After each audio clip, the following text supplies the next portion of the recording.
صبح ہی صبح میاں بیوی کے درمیان خوب جھگڑا شروع ہو گیا۔ بیوی غضبناک ہو کر بولنے لگی کہ بس بہت کر لیا برداشت، اب میں مزید 1 منٹ بھی تمہارے ساتھ نہیں رہ سکتی۔ میاں جی بھی طیش میں آ گئے، کہنے لگے میں بھی تمہاری شکل دیکھ دیکھ کر تنگ آ چکا ہوں، دفتر سے واپس آؤں تو مجھے گھر میں نظر نہ آنا، اٹھاؤ اپنا ٹین ڈبہ اور نکلو یہاں سے۔ یہ کہہ کر شوہر بہت غصے میں دفتر نکل چکے۔ اب لڑکی نے اپنی ماں کو کال ملائی اور کہا کہ وہ سب کچھ چھوڑ چھاڑ کر بچوں سمیت میکے واپس آ رہی ہے، اب مزید نہیں رہ سکتی اس جہنم میں، ایسے انسان کے ساتھ میرا کوئی گزارا نہیں ہو سکتا۔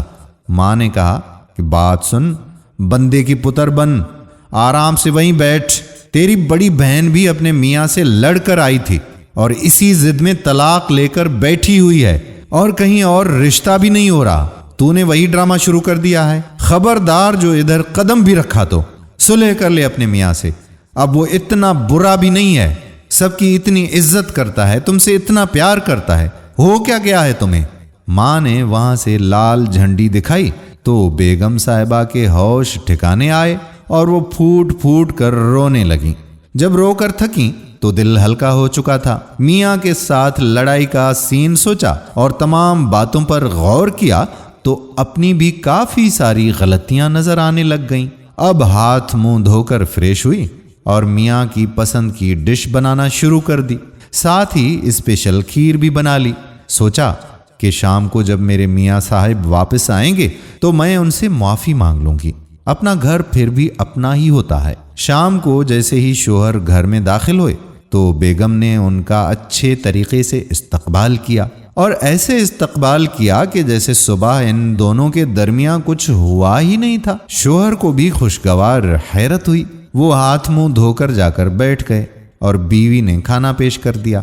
کھانا کھانے کے بعد میاں جی جب کھیر کھا رہے تھے تو انہیں بھی صبح والے جھگڑے کی بات یاد آ رہی تھی۔ غور کرنے کے بعد کہنے لگے کہ بیگم کبھی کبھار میں بھی زیادتی کر جاتا ہوں، تم دل پر مت لیا کرو نا، بندہ بشر ہوں، آخر غصہ آ ہی جاتا ہے، میں بھی کیا کروں، پورا دن کام کرتا ہوں تو تھک ہار کر آ جاتا ہوں، پھر کوئی بات اچھی نہیں لگتی۔ میاں جی بیگم کے شکر گزار ہو رہے تھے اور کہنے لگے کہ تمہارے ساتھ اگر میں چلاتا بھی ہوں تو میری بات کا برا مت منایا کرو۔ میاں جی بیگم صاحب کے شکر گزار ہو رہے تھے اور بیگم صاحبہ دل ہی دل میں اپنی پیاری ماں کو پیاری پیاری دعائیں دے رہی تھیں، ورنہ تو جذباتی فیصلے نے گھر تباہ کر دینا تھا۔ دوستو، اگر والدین اپنی شادی شدہ اولاد کی ہر جائز ناجائز بات کو سپورٹ کرنا بند کر دیں تو یقین جان لیجئے کہ 90% بگڑنے والے رشتے بچ جائیں گے۔ اصل میں ہوتا کیا ہے کہ ماں باپ لڑکی کو یا لڑکے کو زیادہ سپورٹ کر لیتے ہیں، جس وجہ سے پھر معاملات خراب ہوتے ہیں۔ کئی گھروں میں اگر آپ دیکھیں گے تو طلاقوں کا یہ جو تناسب ہے وہ آپ کو میاں بیوی کے ہلکے پھلکے جھگڑے ہی نظر آئیں گے۔ تو گھر میں ہلکے پھلکے جھگڑے ہو جاتے ہیں تو ایک دوسرے کو ہمیں برداشت کرنا چاہیے۔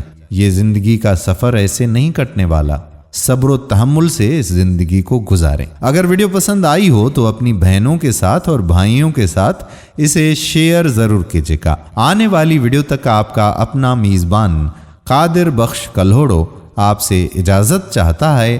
اپنی خصوصی دعاؤں میں مجھے ضرور یاد رکھیے گا۔ اللہ حافظ۔